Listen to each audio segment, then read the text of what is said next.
Hello, this is Heather from Twist My Stitch.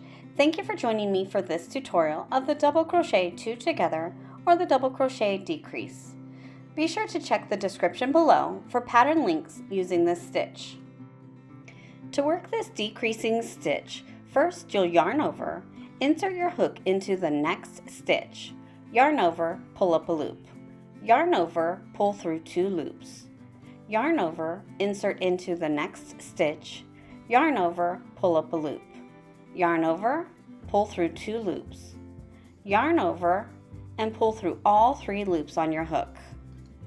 And that is the double crochet 2 together or double crochet decrease. If you have a video request, send me an email and subscribe to my blog at twistmystitch.com. You can also find me on Facebook and Instagram.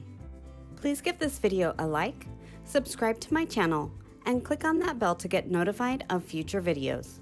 Thank you for watching, and now go twist my stitch.